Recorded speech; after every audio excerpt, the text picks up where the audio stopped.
गुरुदेव। पुत्र,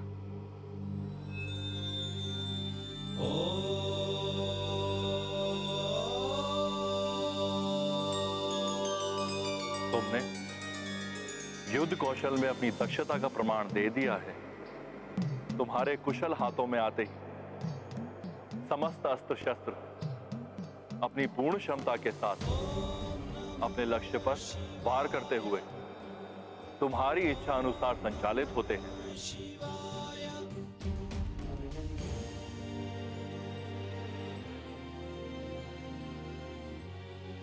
गुरुदेव,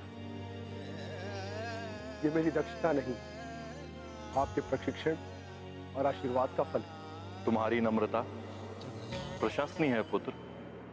अब तक मैंने तुम्हें अनेक अस्त्र शस्त्र प्रदान किए हैं, किंतु अब तुम्हारा प्रशिक्षण सफलतापूर्वक संपन्न होने के उपलक्ष्य में मैं तुम्हें वो शस्त्र प्रदान करूंगा जिसे आज तक किसी ने भी शस्त्र के रूप में प्रयोग नहीं किया है।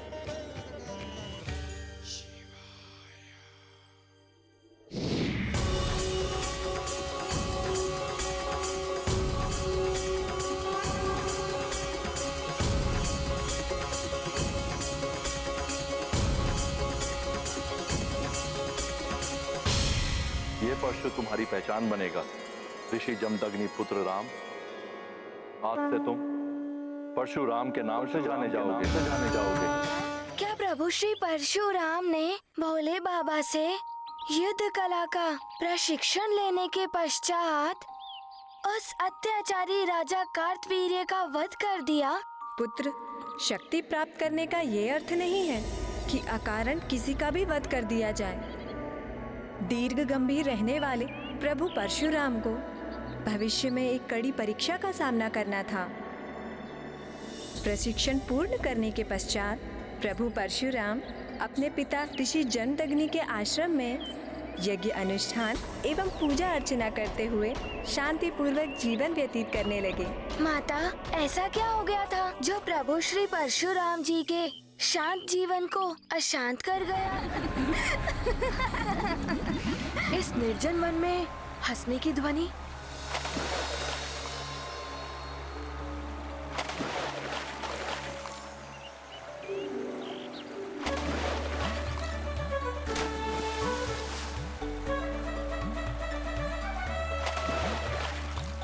प्रतीत हो रहा है कि कोई गंधर्व है जो अपनी स्त्रियों के साथ जल क्रीड़ा कर रहा है।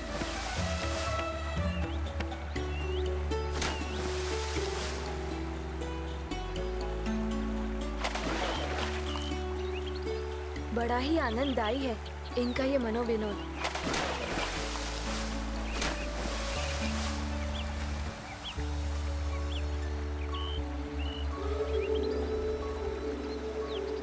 ऐसा आनंद तो मेरे जीवन में कदाचित ही कभी आ पाए। मैं तो मात्र कल्पना ही कर सकती हूँ ऐसे आनंद की।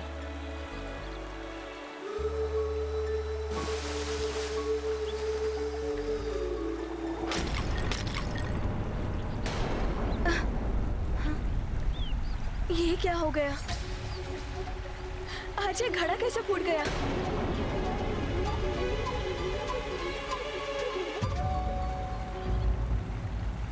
ये तो अनर्थ हो गया।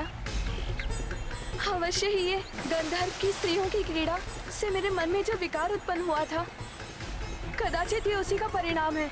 अब मैं चल कैसे ले जा पाऊंगी? क्या कहूंगी स्वामी से?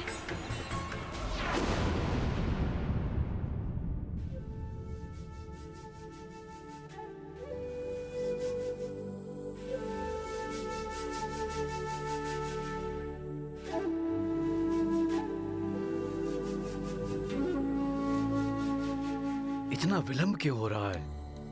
देवी रेणुका आज अभी तक जल लेकर नहीं लौटी। पिताश्री, मैं देख कर आता हूँ कि माँ कहाँ रह गई। तुम्हें कहीं जाने की आवश्यकता नहीं है पुत्र वसु।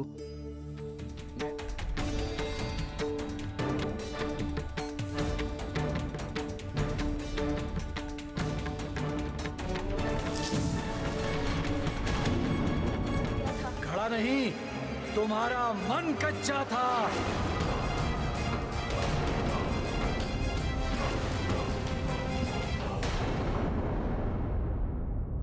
जब मन ही दूषित हो गया था तो तुम स्वच्छ जल कैसे लाती? नहीं स्वामी, मुझ पर विश्वास कीजिए, मैं अभी अग्नि की भांति पवित्र हूँ। न जाने ये कैसे हो गया। बस, बस, बस। मुझे सब ज्ञात है कि क्या हुआ और क्या नहीं।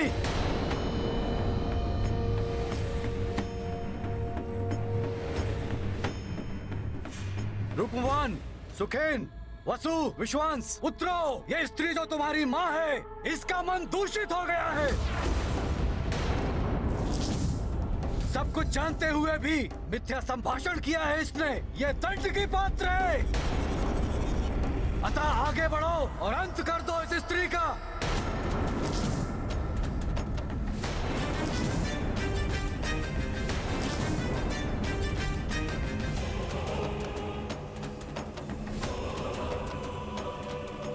ये आप क्या कह रहे हैं पिताश्री? वसु, मेरी आज्ञा का पालन करो। मृत्यु दो इस स्त्री को।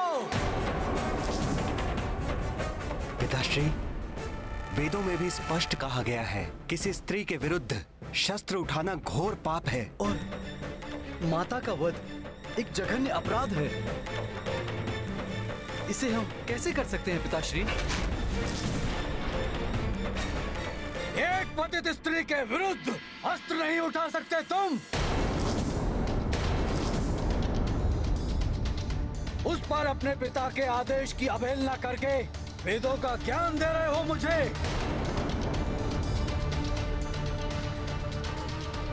वेदों में तो यह भी लिखा है कि अपने पिता की आज्ञा का पालन न करना घोर पाप होता है। पिता के आदेश की अवज्ञा करने वाले पुत्रों, दंड के पात्र हो तुम सब। मेरा आदेश सुनकर भी तुम सब शिला की भांति मौन एवं स्थिर रहे।